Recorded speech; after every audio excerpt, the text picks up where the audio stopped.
For all the latest, we turn now to Major Garrett at the White House. So, Major, President Trump has expressed his optimism about getting a revised health care bill passed next week, but he also has to pass another bill, a spending bill, to make sure that the government stays open. Where's this optimism coming from?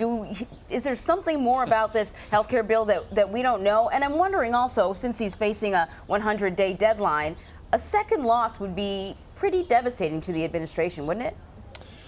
It certainly would be, and what the administration is trying to do is set some level of expectation that the House can at least try once more to put that bill to repeal and replace the Affordable Care Act on the floor next week and see what happens. That's one of the Trump tactics. We'll see what happens. But there is no bill, as I just said in that piece we just saw. There's no cost estimate from the Congressional Budget Office. There is no estimate on what effect it would have on insurance markets. And look, Congress doesn't come back into session in the House until Tuesday afternoon. There's precious little time to carry out a legislative lift of the magnitude of repealing and replacing the Affordable Care Act and work on legislation to keep the government open and avert a government shutdown that will happen on Friday at midnight if there isn't legislation that blocks it. And I guarantee you on Capitol Hill and in certain pockets of this White House, that is the overwhelming priority. This administration cannot bear the embarrassment of a shutdown on the 100th day of the Trump presidency. So that's really the focus of all the White House and congressional Republican energy right now. Health care would be nice to have, but it is far from either being a completed legislative product or a politically viable one. Major, let me get your reaction to something the president tweeted earlier today. No matter how much I accomplish during the ridiculous standard of the first 100 days, and it has been a lot, including SC, which I'm guessing is Supreme Court, media will kill. So here's my question, Major. Has it been a lot that he's accomplished in the first 100 days, first 90 days or so of his presidency? And does the president have a point that perhaps there's this arbitrary number that's been established, I don't know if it's by the media or by pundits, that says that the president has to do something significant within the first 100 days of his presidency? Can I point out that Sure. it was just a few days ago he tweeted out bragging how much he had accomplished in the first 90 days. So I can't quite figure out if he likes this deadline or despises it. But what's your take on it, Major? Well, there's a lot to unpack here. So during the campaign, I well remember then candidate Trump talking about all the things he would try to do right out of the gate.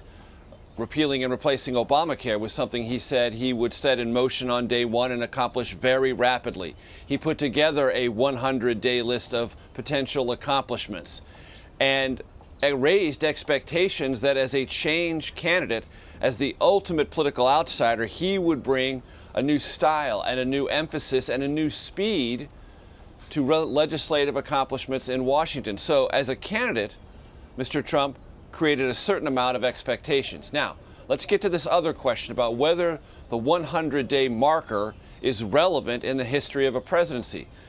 Don't have to listen to me. There's plenty of political science research and historical research on this that says the 100-day mark was essentially one achieved by Franklin Delano Roosevelt in the midst of the Great Depression, passing legislation, 76 pieces of it, in 100 days. There are a couple of reasons for that.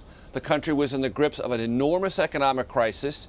Democrats in Congress during the presidency of Herbert Hoover had written a lot of legislation that Franklin Delano Roosevelt already had ready for him when Democrats ran Congress after the 1932 election.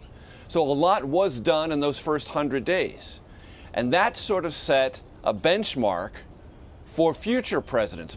Many presidents after that tried to operate within that 100-day continuum, basking, they hoped, in the glow of FDR's accomplishments. But anyone who's covered a presidency knows day 101 can be just as important as day 11. The presidency is an ongoing operation with vast powers and persuasion. And presidents like to say that they have put something up on the board in the first 100 days, but it is, by most historical measurements, an artificial milestone. And the president now realizes that whether that milestone is artificial, media-driven, he's to a certain extent trapped by it, trapped by his own rhetoric from the campaign and the general expectations built around that 100-day milestone. And he won't have health care, it looks in all probability, or very much else to point to other than the Supreme Court and a lot of executive actions. So he feels the pressure of this milestone, and like any politician, pressurized by circumstances he would rather deal with differently, he has to adjust. Major Garrett, with that very important context, as always, Major, we thank you. Sure.